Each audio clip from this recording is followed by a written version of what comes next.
Kita semua kayaknya udah familiar ya sama kata sabar. Tapi yakin udah bener-bener paham artinya? Gimana kalau ternyata pemahaman kita selama ini ya sedikit keliru? Hari ini kita bakal coba bedah bareng-bareng apa sih kekuatan sejati di balik kata sabar itu? Coba deh, pernah nggak sih kita bertanya-tanya, kenapa ya hidup ini kok kayaknya banyak banget cobaannya? Kalau pernah, tenang, Anda nggak sendirian. Ini pertanyaan yang udah dipikirin manusia dari zaman dulu. Oke, kita langsung aja cari jawabannya. Al-Quran tuh to the point banget soal ini.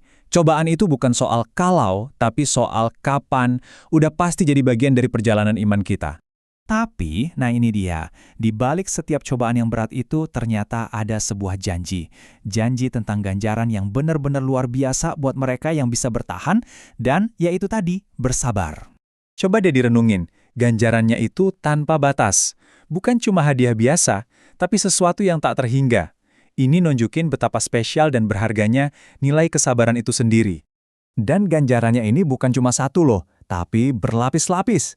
Mulai dari rahmat dan petunjuk di dunia, terus pengampunan dosa, sampai ke puncaknya, hadiah utamanya, surga. Lengkap banget kan? Nah, biar lebih kebayang, konsep ini jadi hidup banget lewat kisah-kisah nyata. Yuk kita lihat beberapa contoh keteguhan hati yang, wah, luar biasa. Kisah pertama ini ngajarin kita sesuatu yang krusial banget. Sabar yang sejati itu bukan pas kita udah nerima keadaan, udah tenang, bukan. Tapi justru di detik pertama musibah itu datang. Itu adalah pilihan sadar saat emosi lagi di puncak-puncaknya. Berat, tapi disitulah nilainya. Coba bayangin deh di posisi wanita ini, dikasih pilihan, sembuh sekarang juga dari penyakit, atau dijamin masuk surga, tapi harus tetap sabar dengan penyakitnya. Dan dia milih surga. Ini benar-benar bukti keimanan yang, wah, bikin merinding. Dia milih ganjaran abadi di atas kelegaan sesaat. Kisah-kisah kayak tadi itu kan kuat banget ya. Tapi di sisi lain, ini juga bisa bikin kita salah paham. Muncul deh miskonsepsi umum tentang apa itu sabar. Nah, ini nih pertanyaannya. Gimana kalau pemahaman kita tentang sabar selama ini sebetulnya keliru? Jangan-jangan kita salah mengartikannya sebagai sikap pasif atau pasrah gitu aja. Iya kan, banyak orang mikir sabar itu ya diam aja kalau ada yang nggak beres, mundur dari masalah, nggak mau konflik, pasrah aja nerima keadaan. Pokoknya diam adalah emas.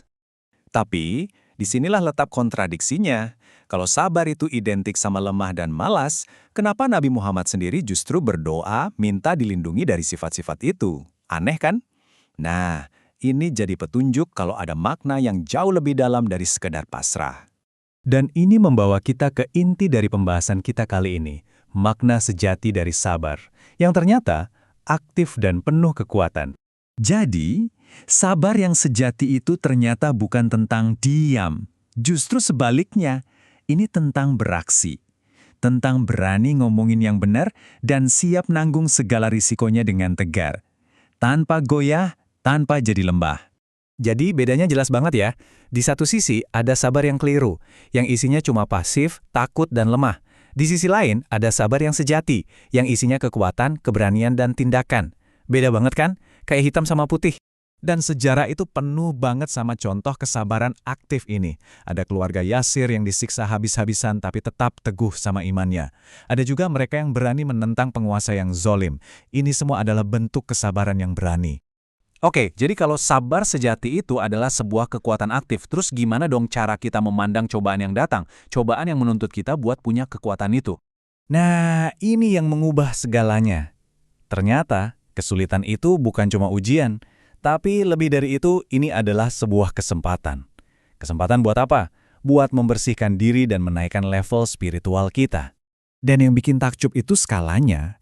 Coba perhatiin deh, bahkan rasa sakit sekecil ketusuk duri aja bisa jadi cara Tuhan menghapus dosa-dosa kita. Ini nunjukin betapa luasnya rahmat di balik setiap kesulitan, sekecil apapun itu. Jadi bisa kita simpulkan ya, cobaan yang kita hadapi dengan sabar sejati itu ternyata membuka 3 pintu berkah. Pertama, jadi penebus dosa-dosa kita. Kedua, mengangkat derajat kita di sisi Tuhan. Dan yang ketiga, jadi jalan tol menuju ganjaran tertinggi, yaitu surga. Ini jadi bahan renungan buat kita semua. Kalau sekarang kita tahu, sabar itu adalah sebuah kekuatan, bukan kelemahan atau kepasifan, pertanyaannya adalah, bagaimana kita akan menggunakan kekuatan itu dalam hidup kita? Mulai hari ini,